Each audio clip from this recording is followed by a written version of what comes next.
مساء الخير لكل اللي عم يسمعونا. أهلا وسهلا فيكم بحلقة جديدة من برنامج صحتك في الدنيا. معكم أنا عماد خلف من وراء الميكروفون، وضيفي بالاستوديو الدكتور فواز حاج إبراهيم، اختصاصي بالأمراض النسائية وجراحتها. رح نحكي اليوم عن موضوع مهم كتير. اليوم هو موضوع جدا مهم بما يخص الأمراض النسائية. نحن وانتو رح نسمع حديث الدكتور فواز اللي محضر موضوع مهم. طبعا زملائي بالكنترول بشكرهن، ورح نستقبل اتصالاتكم عبر الرقم الأرضي 429 101، عبر رسالة عبر الواتساب 093 82 80 81 4، أو عبر رسالة عبر الفيسبوك على صفحتي الإذاعة بوير عربي وراديو بوير. أكيد رح نجاوب على أسئلتكم. رح نرحب بضيفنا الدكتور فواز. يسعد مساك، أهلا وسهلا فيك دكتور. يا أهلا وسهلا. مستمعينا، مثل ما ذكرنا اليوم هيك موضوعنا مهم كتير، اللي هو بين قوسين العقم. شو في آخر مستجدات أو الشيء اللي الدكتور له مدخل خاص فيه عن موضوع العقم. يا ترى شو هو، شو الأسباب، المعلومة والمجهولة، الاستقصاءات، العديد من المحاور رح نناقشها.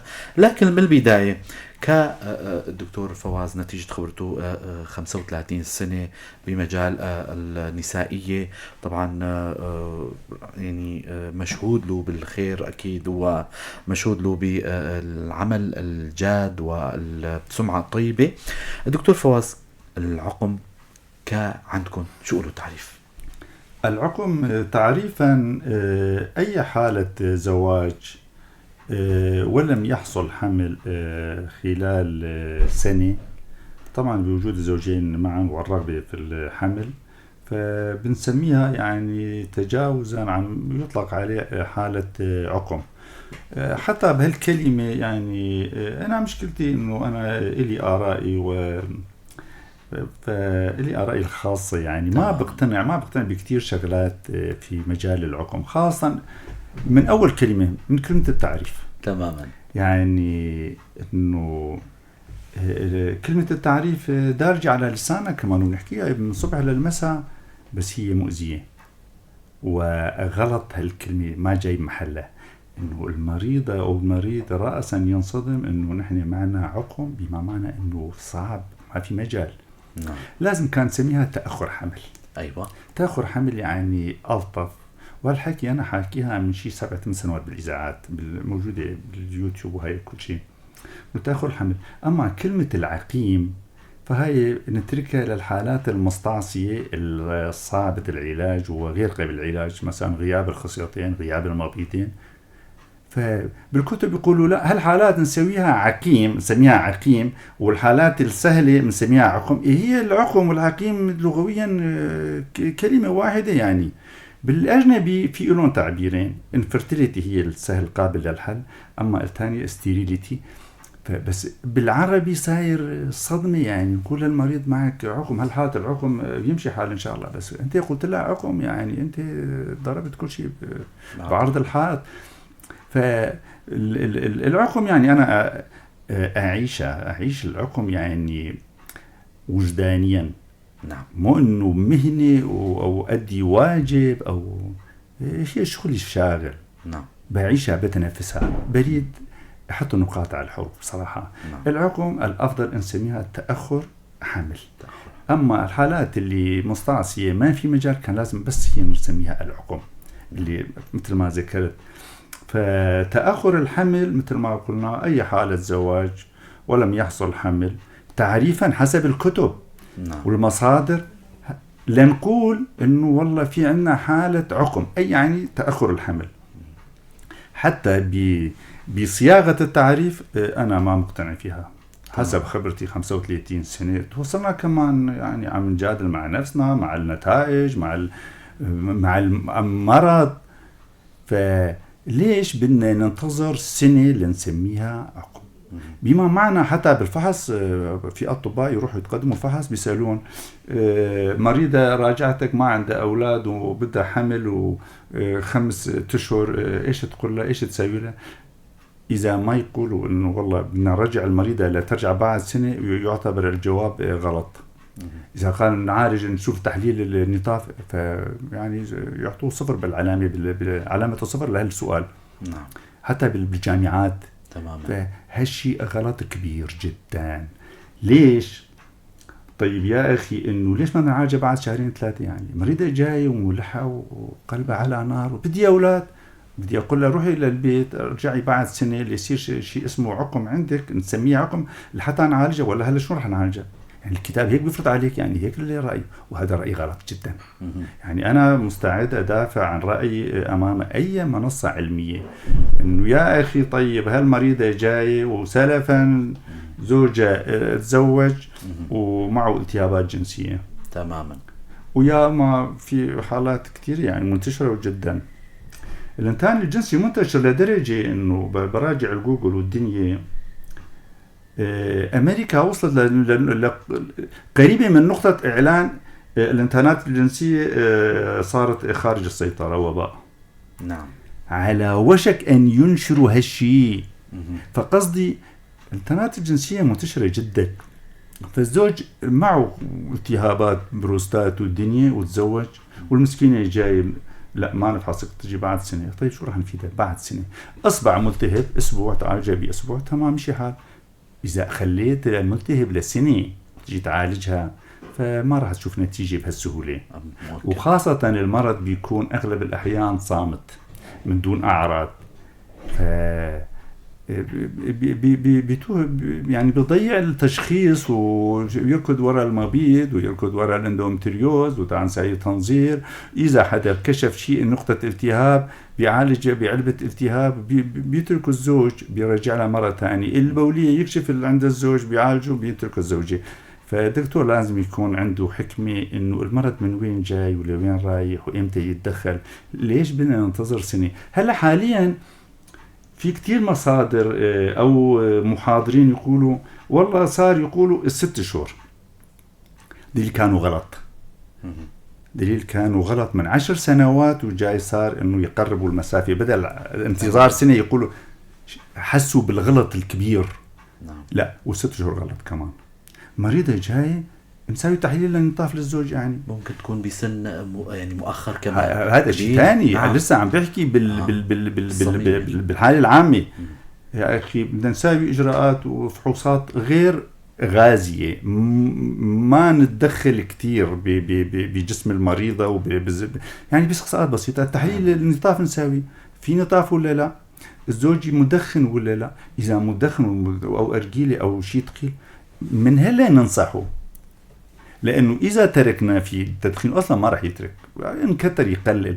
بده 3 أشهر ليتغير النطاف من يعني تطلع النطاف من تأثير التدخين. تماما. لسه لقيتنا النطاف جيدة. لسه بعد سنة براجعنا زلمة نقول والله عندك نطاف ضعيفة بدك تترك التدخين. ندخل معه بجدالات ويترك وما يترك، والإنتان بيكون نزع لي البوقين وقيح عنق الرحم والرحم فتعال دبرها فاللي يغلط في الأول راح يغلط بالنهاية كمان. يعني إذا أنا بعرف إيش عندي مسير فبالبداية بدي أضبط الأمور. إذا ما عرفت أضبط الأمور فبالنهاية أكيد ما راح أعرف أضبطها. فقصدي التعريف غلط. المريضة خلال 2-3 ما حملت ما راح تحمل خلال 3 سنوات كمان. تماما. كل شهر في فرصة إباضة والقاح، والشهر الثاني والثالث فأنت عم بتكرر نفس المنوال. يعني أنا بدخل بالعقم فأنا في صدام من أول كلمة ككلمة التعريف. نعم. ومنطق التعريف. أنت عندك اعتراضات اعتراض مجرد ما لأنه أنا يعني عايش بين المرضى وبعالج وبشوف واشتغلنا تنظير وشفنا الالتهابات وبالتحاليل الدموية. وحتى أنا بالنهاية في سياق البحث بدي أقول علاقم بكلمة التهاب أصلا. وهلا رح أبرهن على هالشيء بس يعني حكيتها مسبقا باعتبار أنا عندي خلفية الالتهاب وأنا مؤمن بهالشيء وبدافع عن نظريتي. فالتعريف غلط. بدك تعالج المريضة بدك تسوي فحص بسيط، في التهاب عالجها، سوي لها تحليل، دلائل الالتهابات، تحليل النطاف راسا يبين معك عنده ضعف، عنده عدد، عنده عادات، عنده قلق مهني، عم بيشتغل عند محلات الشاورما بالصيف وبالفرن، بدك تنبه ويشتغل بالدهانات بمراكز بترول، بده وقت ليتصلح. فهاي يعني مثل ما هلا ذكرت شغله ثانيه، انه سيده تزوجت، انسه تزوجت بعمر 34 35 سنه، نقول روحي ارجعي بعد سنه. ما بدي خوف مجتمعنا يعني وشعبنا، كثير من النساء اللي تزوجت متاخر او ما انجبت اصلا المبيض كل شهر يصرف كذا بويضات. نعم. فيصلوا هدول اللي المنطق بالعكس صاير، مثلا الوحده عم تحمل وتزوجت بكير وعم تولد، هاي توصل ل 48 سنة ولسه رح تولد. ليش؟ لأنه بالحمل سنة ورضاعة والنفاس وهاي، فالمبيض بيضل محافظ على البويضات، ما بيشغلون، ما بيطلعوا، صح، ما يصير حمل. أثناء الحمل سنة مع النفاس ومع الرضاعة صار سنتين، فهدول لسنة 50 ممكن ينجبوا. أما المسكينة اللي ما حملت وتخرت وكل شهر عم بيصرف كذا ألف بويضة عنده، فبال 37 سنة يا ما شفنا داخلين بالسن الياس.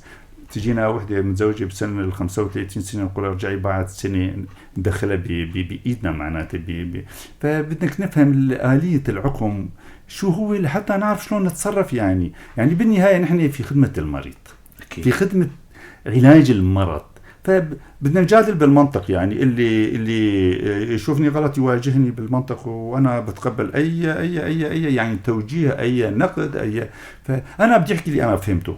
يعني أنا على أبواب التقاعد، يعني صار لي 35 سنة أخصائي، وعندي نتائج، يعني عندي نتائجي، ومن سنة 35 سنة كنا نشتغل تنظير باطن. يعني عندي خبرة، ومعلمي كان بورد أمريكي استفدنا منه كتير، كان عندي أرضية، وأنا من النوع اللي أبحث، يعني ماني باحث، بقدر بقول إنه أنا هاوي بحث. فإذا بدنا نخدم المريضة والأزواج، فأصلا يعني إذا بدنا نحكي بشكل متقدم أكثر، بقناعتي هذا التعريف هو السبب بانتشار العقم. تمام. ليش ما يتعالجوا؟ طيب مرض، شوف العلاج وخذ النتيجة. نعم. لأنه التعريف بضيعون، إنه بتاعي بعد سنة يا أخي ما راح تشوف نتائج. يعني صار بيصير مشاكل نفسية، اتهام بين الزوجين، منك منه من الثاني، كل واحد يلقط كلمة وبدخلون بمتاهات. يا أخي شوفون أول شيء، شوف إذا في ضعف، في تدخين، في عادات سيئة، في هيك، وشوف إذا في إنتان ولا لا. ولا راح أقول مثل قلت، يعني أمريكا وصلاني لدرجة إنه راح تعلن الانتخابات الجنسية وباء، يعني خارج السيطرة صارت. فلازم ننتبه للإنتان، يعني هو السبب الرئيسي. هلا راح أذكر هالشيء. فهذا التعريف وهي رأيي، وأنا يعني بالنهاية ما إلي مصلحة أعاكس العلم والعلماء والمصادر الطبية إلا بقناعتي. يعني ما فيني أتجاوز قناعتي، بدي أحكيها تماما. وأنا بعالج وبشوف النتائج، وهذا منطقي. وهلا في سياق هاي راح يتوضح الفكرة أكثر. أكيد. دكتور فواز، هلا حكينا عن العقم، هلا هو منتشر كتير، ربما له أسبابه المعينة رح نتطرق لها. في تقريبا حسب الإحصاءات الموثق الموجودة، المسجل، شيء 100 مليون حالة عقم في العالم. رقم كبير، 100 مليون. وفي مثبت هذا المسجل. نعم. والغير مسجل 3/4 قد ب3 مرات ما مسجل في العالم. صح. يعني مين سجل كل شيء بالهند وبالوطن العربي؟ ما حدا. يعني يا ما وحدة عندها عقم ما تروح على الدكتور ولا تتسجل ولا في إحصاء. و23 مليون حالة إسقاط سنويا. تماما. عم بيروحوا لسه كمان هداك على أنكا إنه والله 50% مش بحلقتين راح نحكي فيها. 50% أسباب مجهولة.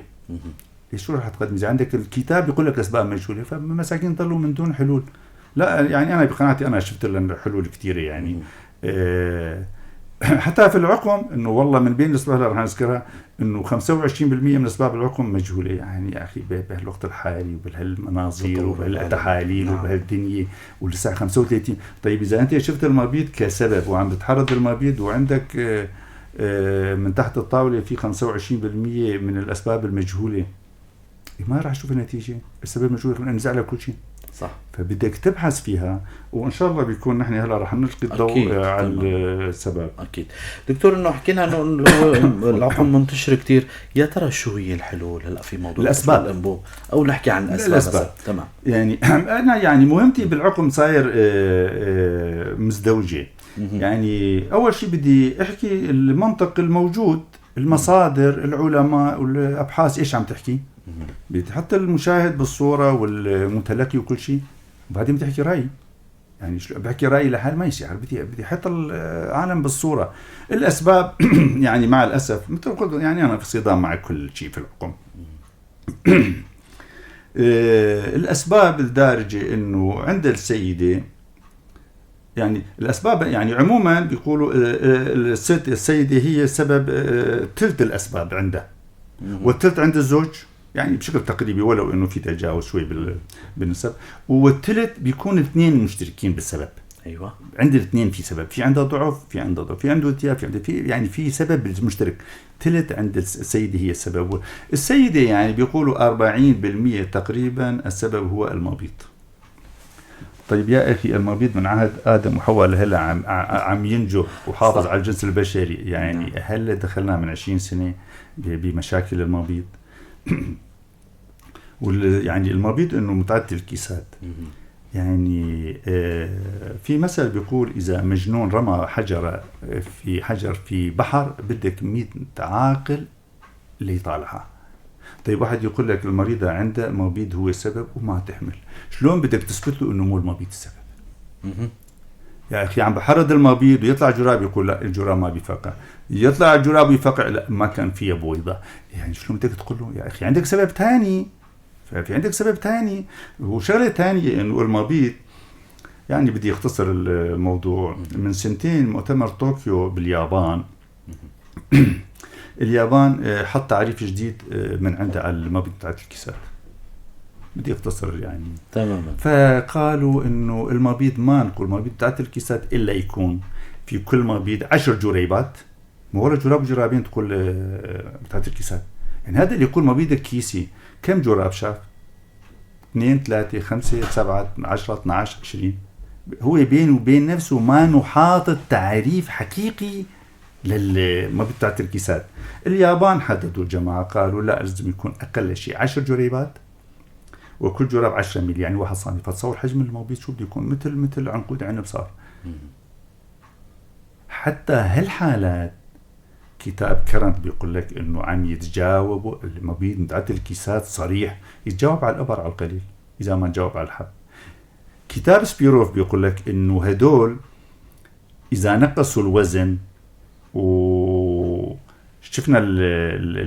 معايرة الغدة وما إلى ذلك فالمبيض بيرجع على طبيعته.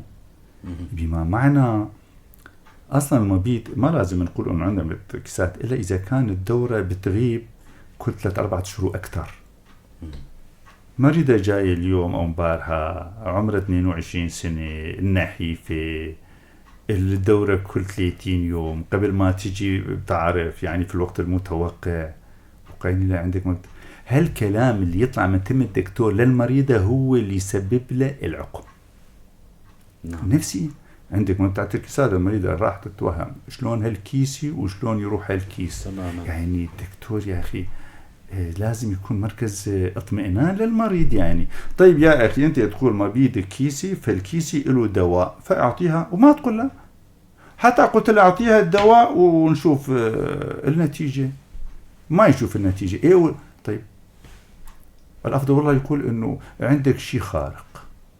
ما دام أنت تقول عندك مبيض كيسي وتحدد السبب وطبيا في له علاج تماما، فتقدم تاخذ نتيجة. إذا ما شفت النتيجة والله يعني شو بدي أحكي ما بعرف. يا أخي حدد بينك وبين نفسك تعريف حقيقي للمبيض الكيسي وبعدين أطلقها. شغلة تانية، أنتوا تقول للمريضة معك مبيض متعدد الكيسات، أعطيها العلاج طيب وفرجينا عضلاتك يعني وشو نشوف النتيجة. حلو. يحرد المبيض يصير جراب، يقول إيه جراب ما يفقع، نثبت له انه فقع، بدك تراقبه كذا يوم وبالسونار وكم جراب كان الواحد فقع. يا اخي عندي جراب انا شفته فقع، إيه ما فيه بيض، إيه تعال اثبت له انه كان فيه بيضه. بس وين البوق اللي يجيب البويضة؟ ما حدا يفكر فيها. لك يا أخي عندك البوق ملتهب، سكر. يعني هلا يعني بدي مضطر احكي يعني اوضح هالفكره، بدي اقفز على لمرحله ثانيه. تمام. يعني مريضه نصورها انا اصلا بالعقم ما بصور صوره الرحم قبل 3 سنوات، لانه عند حسب خبرتي الصوره ما تتسكر لو نقعنا المريضه في برميل التهاب ما يتسكر البوق خلال 3 سنوات. بده وقت يصير وزمي، بس هالوزمي ما يصير التحام داخل البوق. ل3 سنوات البوق التهابه عكوس، يرجع تعالج يفتح. عندي كذا حالة صوروا خلال 3 سنوات بوقين مسكرات، بقول ما بقبل. صورتها بعد 3 شهور وعلاج كمان طلع مسكر، بقول ما أقبل. والمرة الثالثة والله العظيم وحملت وجابت ولد وانفتح. عند دكتور صورنا جايبه ولد ب3 سنوات وما حملت، صوروها طلع بوقين مسكرات. بوقين مسكرات هو شلون يصير؟ انه في بوق متوزن ما بيمر المادة فيها، والمادة الظليلة بتكون باردة بتاع عوامل البراد، فبسبب تشنج. صح. فالتشنج بيغلق البوقين من الزاويتين، فما بيعطي فرصة انه بالدفش يروح. في عندك تشنج سكر. والله بعد جدنا صورة مسكرة، عالجتها بعد 3 شهور كمان طلع بمركز تاني صورنا كمان مسكر. المريضة عندي وحتى اسمها أم فواز، لأنه ولد على إيدي كان سموه فواز، ولا بركي تسمعنا كمان. فقلت ما بقبل. مرتين بفاصل 3 شهور عالجتها كمان، ورجعت للدكتور الأولي صار 9 شهور صورها. فالمريضة صار عندها خبرة. تقول البوقين شلون؟ الدكتور تفاجأ، قال البوقين مفتوحات. قال انت من 9 اشهر قلت لي مسكرات. قال انا، قال إيه انت وبعرفك بالاسم وبالمركز وانا بعرف شو عم سوي. والله حملت بهالدوره او بالدوره الثانيه وجابت ولد. فقصدي طيب هل سيدي قلت انه صورنا خلال 3 سنوات من العقم اجى البوقين مفتوحات. طيب الدكتور يقول المفتوحات يعني ما فيك شيء. لا يا اخي، هالسيدة نفسها بعد 4-5 سنوات صورها يطلع عندك بوق مسكر. ايش معناتها؟ انه الالتهاب كان من اول موجود وعم بيمشي بالمرض لو وصل للازمان لسكر. تمام. فمهمة الدكتور يوم يشوف انه البوق مفتوح مو معناته انه ما فيه التهاب. طيب بوق مسكر والثاني مفتوح، شو سكروا؟ يعني من سما نزل البلاء على المريضة؟ لا، في التهاب ووصل وسكر وراح يسكر الثاني. القيح والالتهاب والصديد والعمل والكريات البيض يعني بتنخر الجلد والعظم، بتساوي خراج وبتطالع الدم عليه. صح. فالدكتور بده ينتبه انه شلون بده يعالجها، كيف وشو المدة وبأي دواء وشو الجرثوم. بوق مسكر والثاني مفتوح.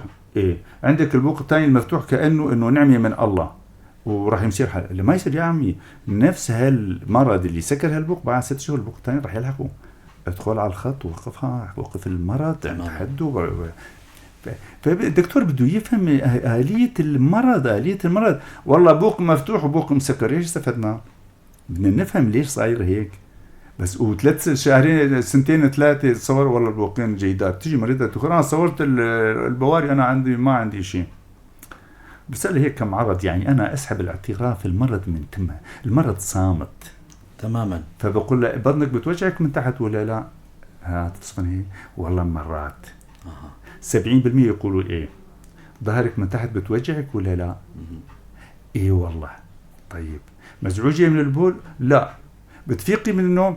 ايه والله 2-3. طيب بتفيقي من النوم؟ هي تعترق طبيعي. الانسان ما بيفيق من النوم الا اذا كان وضع مولح وينزعج، يعني النوم شيء عزيز على الانسان. نعم. طيب في عرض بدي احكيها يعني، وهي من سر المهنه بدي احكيها يعني. في عرض خطير ورهيب، انه عندك لعية النفس. ايوه والله مرات ايضا. ليش؟ في منهم يراجعوا اطباء الهضميه وهضميه ومعده وكولون ما في نتيجه. ليش؟ في الحالة الحادة بالتهاب البطن بالزايدة المريض بيراجع وإقياء معند وحالة حادة. الالتهاب زي حالة حادة. أما التهاب البوقين والرحم فمزمن، بيعطي عرض للمريضة تخلص منه ولا بيزيد فاقم، مثل الماء الهادي. فبتسحب يعني أنا من الالتهاب الزائدة صرت أفكر إنه هالبوق لازم يساوي لعية النفس، كأنه يخرج البجيتوان والأمعاء وبالقيح. فاسأل المريضة يا أخي إنه عندك لعية نفس ولا لا؟ 70% إذا قال احكوا معي. 70% أقل من 70%. طبعا يعني في كل وحده عندها عرض يعني يختلف يعني بيظهر أكثر من الثاني. فحتى انه بيكون عندهم مفرزات الالتهابات من الرحم وطالع، فبيعطوها تحاميل بتطيب كم يوم وبيرجع اخي المصدر جاي من الرحم عم ينزل، انت شو تعطي تحاميل يعني ما بيفيد. يعني حتى بهالنقطه يعني حتى الالتهاب الدكتور بده يعالج فلاجيل مثلا موضعي جهازي اقوى، لأنه أي إنسان بمجرى عنق الرحم التحميل ما بتأثر فيها بمجرى عنق الرحم، أما بالدم بيعالجك من كل شيء. الحبوب أقوى. طبعا هاي الجملة يعني بدي أعترف هاي لقطة من معلمي بورد أمريكي، يعني ما بسرقها منه إنه هو حكاها. فطيب أنا عم ببني، يعني أنا ببحث وأقرأ لأمسك رأس الخيط من نقطة وابني عليها. طبعا أنا عندي نتائجي. يعني مبارح في عندنا جروب جميلات روج آفا 150,000 امرأة وأكثر وكسور مو أقل وكسور. أنا بجاوبهم تقريبا كل أسبوع تبارات أجاوبهم شيء 7 من يوم أيام الجروب 7 سنوات من والله هيك شيء، يعني تقريبا كل أسبوع مرات تأخر هيك يعني كل أسبوع أجاوبهم. الحالات الصعبة العقم وهاي بينقلوها على الخاص، أو أنا أقول أنا الخاص لنفهم الصورة شلون، التحليل شلون، سويتي عملية سقطتي، يعني بدو. أما الحالة العادية والله الدكتور اللولي بكويس أجاوب، والله الحب إمتى بجاوب. يعني أما الحالات في اللي تنزل اسمي بالجروب، يعني تفتح الجروب الرابط إلي، هي البنت اللي عم تفتح الرابط إلي من سنة ونص هيك شيء أكتر. قالت لي والله أختي بكردستان جابت ولد وبنت وما عاد تجيب. من إمتى؟ من 8 سنوات بدهوك. قلت لها خليها تحكي معي، بدي أسأل إنه صورة شلون، التحليل الزلمي شلون، شو ساوي التحاليل، الدورة شلون، الوزن شو، بدنا نفهم. يعني بدنا نسأل كم سؤال. يعني مريضة بعيدة عني 1000 كيلومتر، بس بالأسئلة بفهم شو صاير حديث بيني وبينه. والله ما عاد أتذكر. كتبت له الدواء بالعلامة، يعني حتى بعثوا له الدواء من هون. فامبارح نزلت بالجروب أشكر الدكتور فواز على علاج أختي عبر الماسنجر وهي بكردستان، والله رزقها بنت بعد 8 سنوات وأكثر من 8 سنوات. فالله يديم علمه ويطول بعمره. يعني كلمة شكر يعني. وعرفان بالجميل.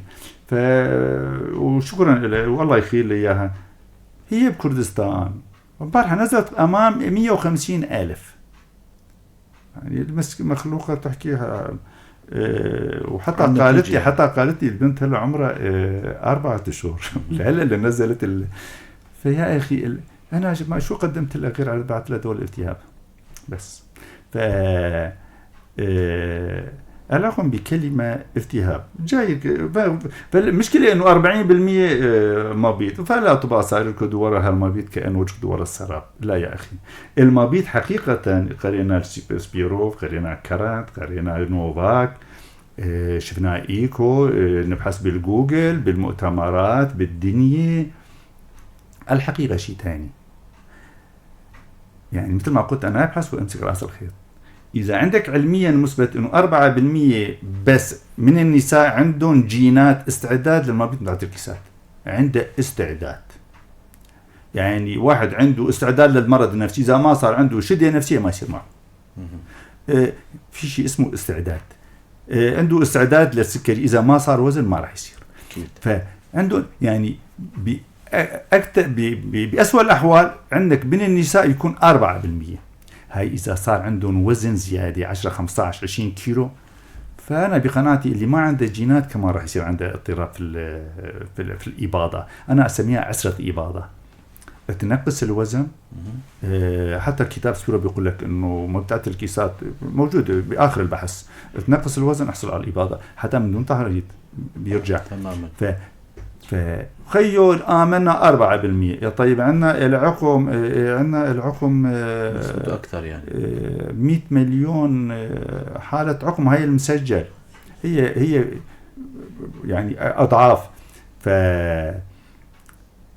هالنسبة أنا الأمراض كلها موجودة، بس أنا اعتراضي على النسب 40%. هلا بدي أثبت إنه لا يعني حتى يعني بدي أحكي بطريقة كأنه ألغي المبيض من الأسباب. هلا جاي لك بالحكي. بيعطوا 20% للإندومتريوز، يعني والله العظيم يعني بده يصير عندي انفصام شخصية.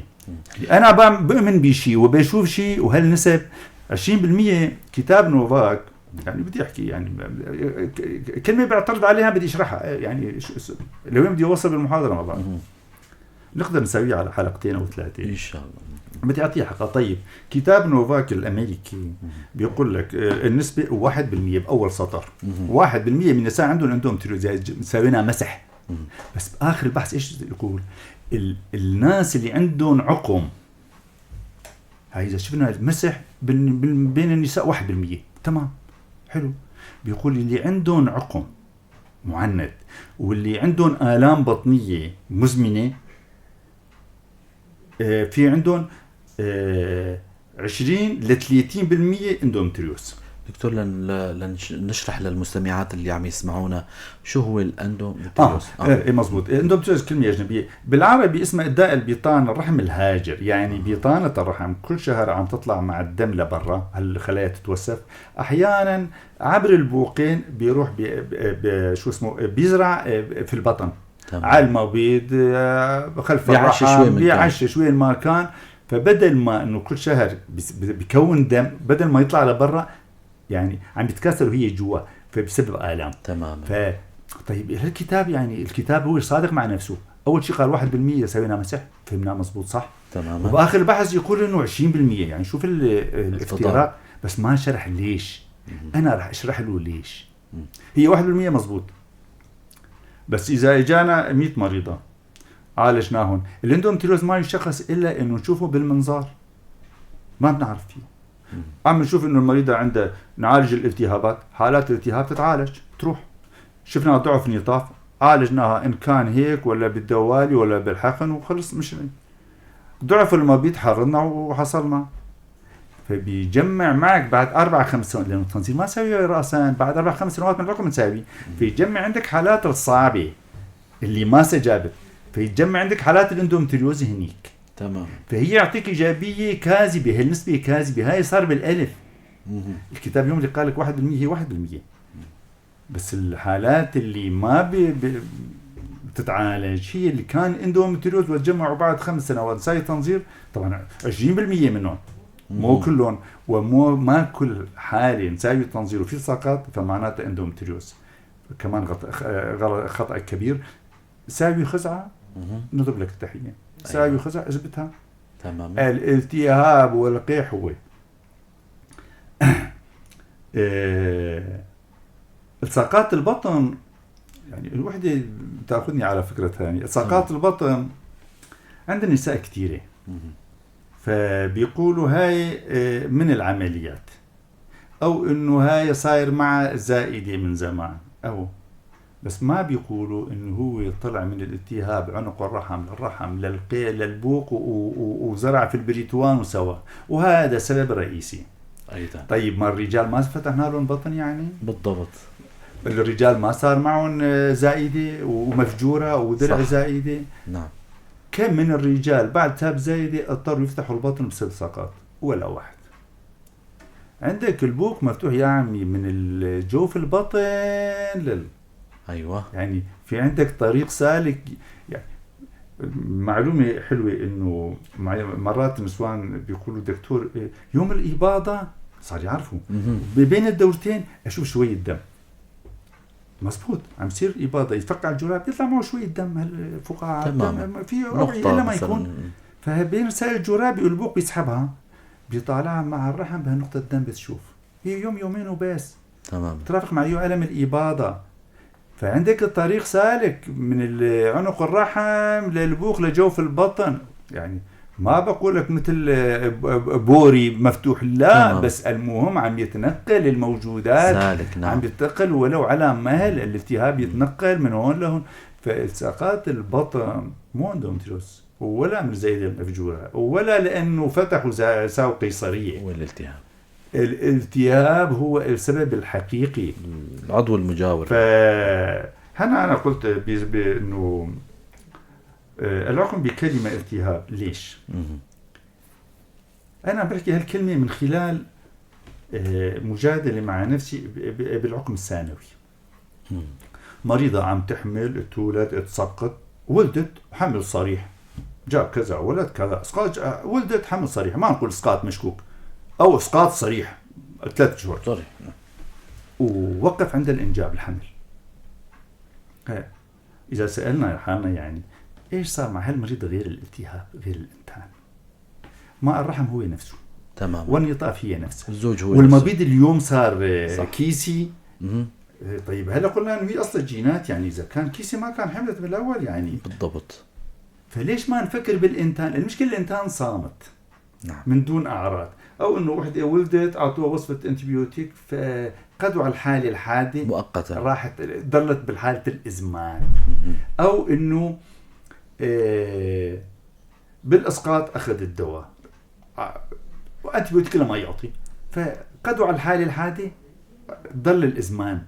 فيا اخي المنطق يقول لك انه هالمريضه ما كان فيها شيء بنيويا تشريحيا، المبيض كان شغال على التمام. نعم. بس ولدت صار كيسي. النطاف يعني ممكن يكون سبب 2% بالعقم الثانوي، نعم. 3% بالعقم البدئي، 10% فهمنا لسه لانه ما بنعرف، ممكن يكون سبب. بس المريضه ما كان فيها شيء، ولدت. هل الانتان منين يجي؟ يعني هل الانتان بدنا نتصور منين جاء المريضه؟ يعني تحت الولاده، سير الولاده عم نولد مريضه، الرقم 1000 على تعرف انت شايف المشاكل تبعنا، انكتر نظفوها بالصالون يا اخي. الجراثيم بدها حراره 200 لنقضي عليها. نعم، انتانات المشافي. المريضة عم بتولد ويختلط دمها مع هالسرير وهالسرير مع المفرزات، نعم. وبنفس السرير خياطة والخيط يتلوث بالطاولة تماما. او انه بالقيصري، حتى القيصري بيركبوا القسطرة البولية. القسطرة البولية شو ظروف تركيبها يعني؟ تماما صح. ينقل الانتان.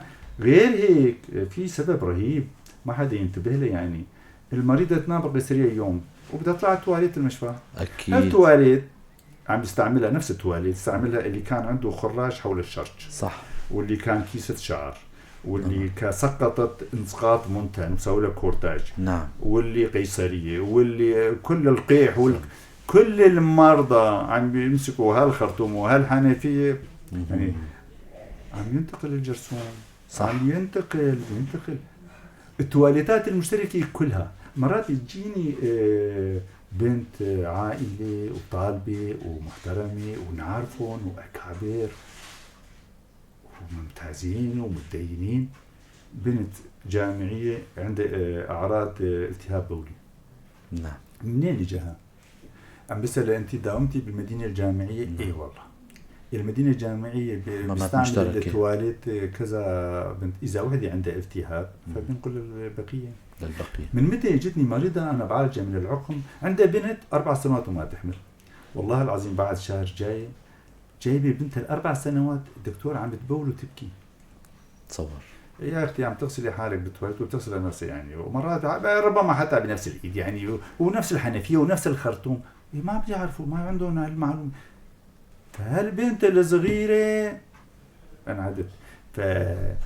فقصدي انه المشافي لازم يصير تركيز على تعقيم التواليتات بالمواد المعقمه، ما بعرف بالكلور بالمواد افضل، يعني بده اعتناء كبير. وسرير الولاده كل مريضه يكون له مثل ما نقول نايلوني او شيء عازل خاص الاستعمال لمره واحده. نعم. والقسطره البوليه يعني انا توصي اذا بدي بغرفه العمليات اذا يسمعوني ويقبلوا نصيحتي، دكتور الجراح التوليد تبع القيصري يركبها بايده نعم، بظروف خاصة يعني. إلنا زميل تعرفوا الدكتور أحمد ملم على نعم. الجرح قال أنا أعطيت بالسعودية محاضرة كاملة عن قصر البولية.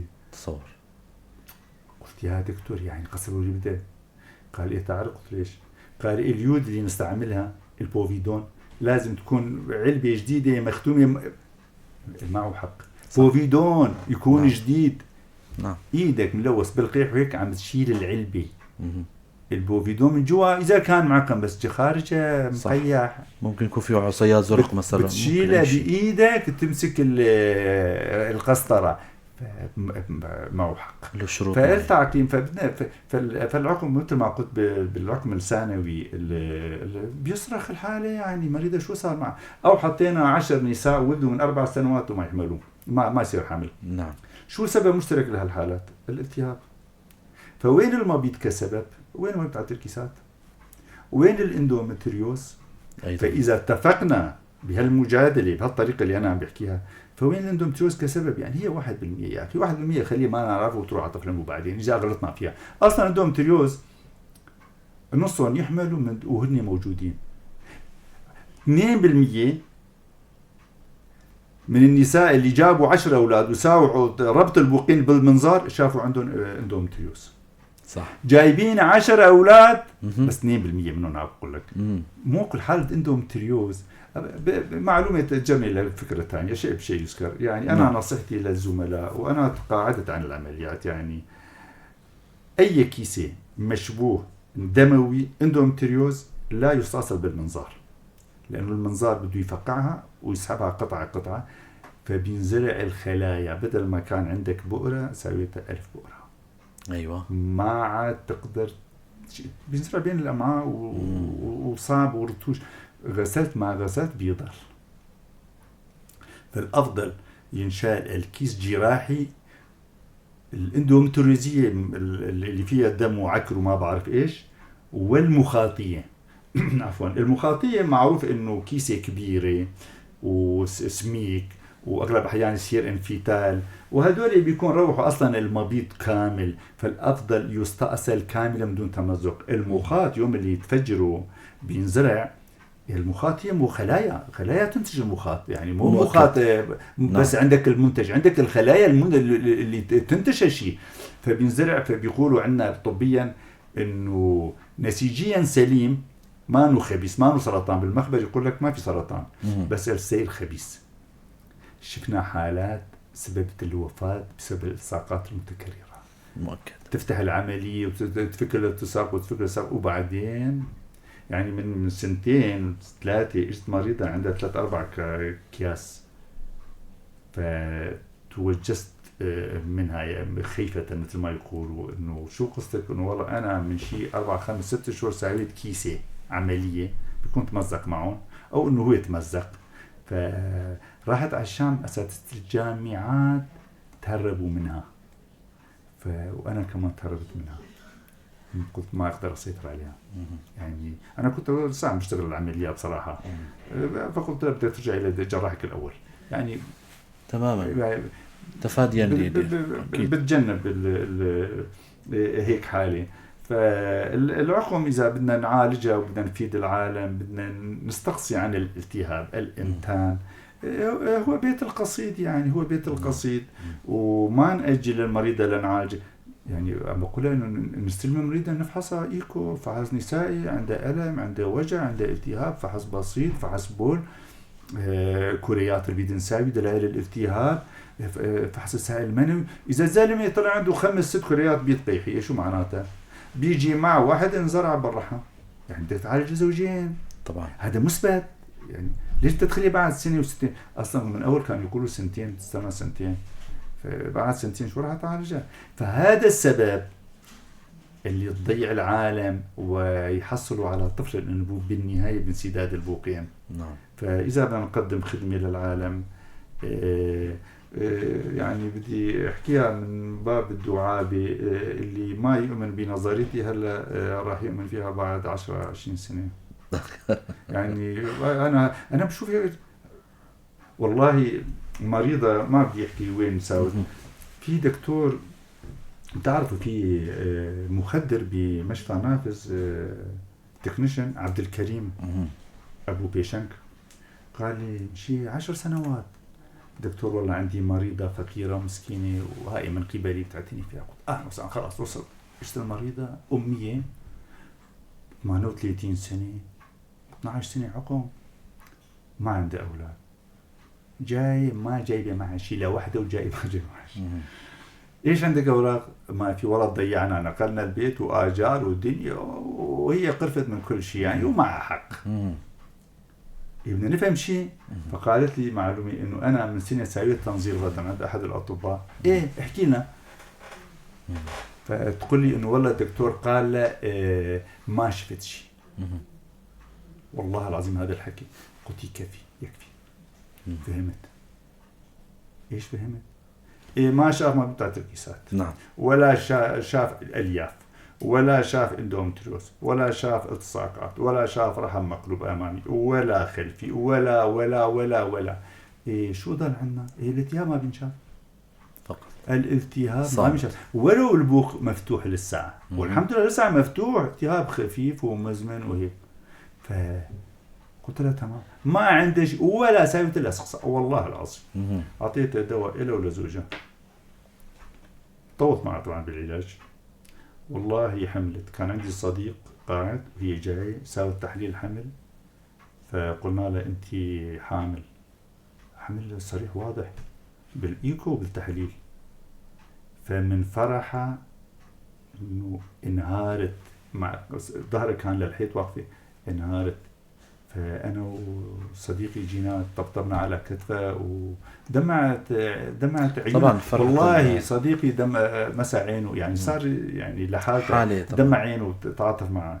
فصار له بنت وبعدين صار له بنت ثاني ومن المفارقات بدي احكي بكمل القصة.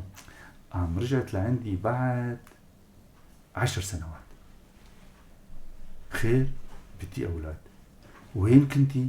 لهلا داخل بسن اليائس. فقالت والله دكتور كان جارتي تاخذني عند دكتور ثاني. فتشوف منطق الدعاية شلون والحقيقة.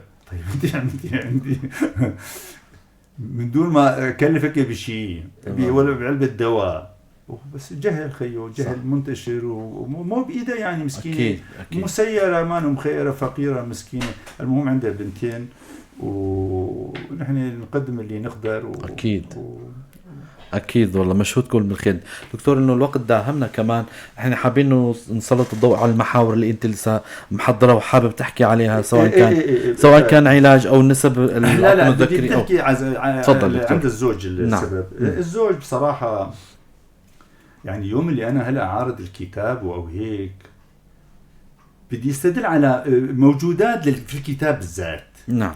الزوج يوم اللي تخرجنا من 35 سنة كتاب نوفاك اللي مش متفق عليه عالميا هذا. فيقولوا الزوج حتى يكون طبيعي لازم يكون 50 بالسنتي 2.5 ملي سنتي 2 سنتي كل سنتي 50 مليون. ونحن طلاب جدد ما شو يقولوا القرآن سمعنا وطاعة وكل سنتي 50 مليون و50% حركة ممتازة. أيوة تمام مثالية. جينا والله هذا الأفندي عنده 40 مليون. والله هذا شغلته صعبة. لا حملت المريضة ثاني جاء 35 حملت. نزلنا لل20 مليون حملت. إذن والله عندي شيء 3-4 خالات أو أكثر 12 مليون ما أقول 10 12 مليون والحركة شيء 35%. نعم. لا 50 وحمل. صرت ما بآمن فيه ما بآمن أنا بشوف بعيني. طيب هلا جديد النسخة الجديدة بينوفاك تعرف شو حاطين 15 مليون. نعم. طيب يا عمي انت من 35 اذا اعارضك معناتها كفرت انا صح. كتابك منزل صح. لا وهلا انا عارضك بالعقم وراح ب20 سنه راح تنزل. تتاكد على نظريتك او على رايك الخاص. طيب اليابان هلا حط انا حاط راسي براس اليابان. طيب اليابان هلا اجى على بالهم يحطوا التشخيص الشرط يكون 10 جريبات. نعم. طيب يا حطت اليابان من 30 سنه لهلا ليش ما كنت تقولها؟ معناتها كنت غلطان. تمام. وانت غلطان هلا كمان. ايوه. بعد 10 سنوات راح تحط شرط ثاني. ايوه. المبيض النحف المريضة، عالج الغدة، فيتامينات، فيتامين د، تساوي رياضة، حسن من العمر البيولوجي أيوة. للخلية. نعم. مريضة قاعدة وآكل وحلويات وبدأ ما بدأ يشتغل والله ما تبي يشتغل، يعني عدالة ما بتقبل شيء، لازم تتحرك تتعرق. الدنيا على أيام أمهاتنا وستاتنا وعماتنا وين كانوا بتاعت الكيسات يشتغلوا بالشمس وأكل طبيعي. صح. فعلى القريب نقلدهم، نسوي رياضة شوي، نسوي رياضة حتى لا ريجيم. أنا طابع أوراق ريجيم بحيث أحافظ على أمنع فقر الدم قصدي، وحافظ على المعادن والفيتامينات. شيء المهم بالجسم يروح الشحم. طيب تمام. تغيير نمط الحياة، بلا أكل الرز والبطاطا والمقالي وبلا هالحلويات وكنافي وما بعرف، يعني حطها على الحواضر اللي بتغذي الجسم من دون اكتناز الشحم. صح. بالبرنامج وبالرياضة مراوحة في المكان صبح مساء ربع ساعة. بروح بالشهر 7 كيلو عند المريضة. تماما. البدينات اللي يا خيو صعب التعامل معهم ويطبقوا التعليمات والريجيمات، يعني حتى إذا بسبب بعاير الغدة يطلع طبيعي، أنا بعطيهم نص حبة غدة إذا ما كان عندها تسرع وتحمل. أنا بدخل بحالة فرط نشاط غدي مضبوط خفيف. تمام. أحرق الدهون، يعني تمام. أحرق تلطيفي يعني. تلطيف. نعم. وفي مريضة مرة أعطيناها هيك، أنا يعني صرت من دون ما عندها وزن أعطيها من دون ما أحلل. حملت، فصرنا بعد 8 سنوات إذا بذكرها راح تعرفها أكيد. فقلنا والله بدنا نعير الغدة. طلع بالفعل عندها قصور. تمام. فكملنا له بعدنا عند دكتور غدة. لما كنا نعطيها نص حبة هيك يعني مشان حملت، فصرنا نعطيها حبة هالمرة، وضلت المدة صار له ولد وبعدين اسقاط وصار له بنت ولهلا عدوها الغدة. ف حسب خبرتي انه المبيض عسرة إباضة، صح في وزن وصح في مشاكل وتغذية ودنيا وريجيم وكل شيء، بس اهم شيء تحليل الغدة والبرولاكتين. نعم. البرولاكتين هو هرمون الستريس، هرمون الضغط الاجتماعي الحالي والمعيشة والدنيا والحروب قلق يعني. فحتى عند الرجال بيرتفع، عند المرأة بتظاهر بالحليب، عند الرجل ما في ثدي بس بيطلع عنده بسبب الهرمون. ايش مشكلته بآليته؟ بيمنع الحمل، انه موجود بالدم. نعم. البرولاكتين، ذرة البرولاكتين زي البرولاكتين عم بيغطي على الخلايا والمستقبلات في خلايا المبيض، فبيمنع تأثير الإفساتج النخامي على الخلية، يعني محجب. فبدك تعالجها، تعطي مجال انه تصل للمستقبل. فالهرمون الحليب رهيب علاجه، وقصور الغدة بحد ذاته يرفع هرمون الحليب. ياما مريض عنده صار لبن معنت، فبعاير الغدة بقول لهم، حتى عمر الجميلات بقول لهم عايروا الغدة، قصور الغدة ديروا بالكم، حتى فرط النشاط اذا كان سببه من الغدة النخامية. فيعني الدكتور بده يعرف انه ايش عم بيساوي وليش عم بيصير، ويسأل حاله ويفكر.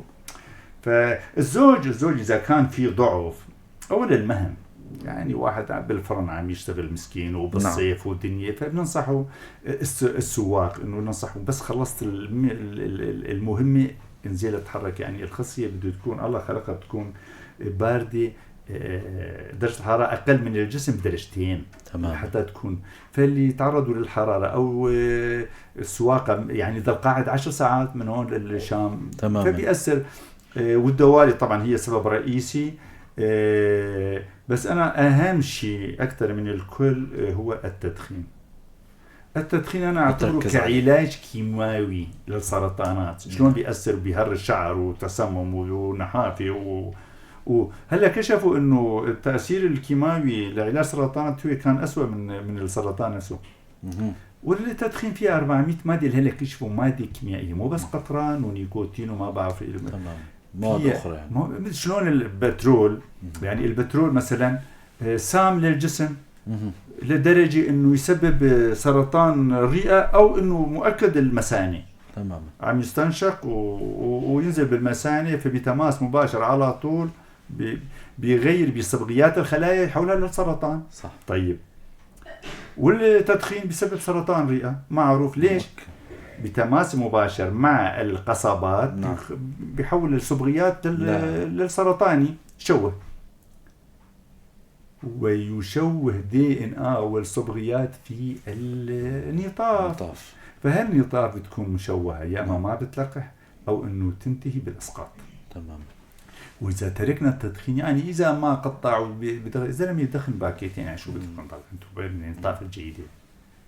في بأحسن الأحوال كشفوا إذا كان بالمجهر الإلكتروني هيك عند البشر في 4% بس نطاف 100%، 4% من النطاف 4%. أيام زمان كانوا يقولوا 35، هاي كان مجهر عادي، هلا صار يدققوا.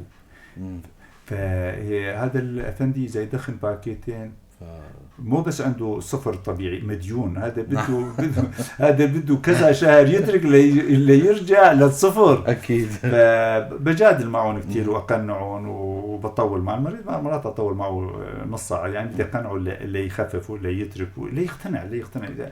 فما انا مشكلتي انه مرات بطلع بصدام مع المرضى وبخسر المريض، لانه انا متمسك بمبادئ، وهن جايين من عند اطباء مستقبلون بابتسامه ومودعينهم بابتسامه واهلا وسهلا.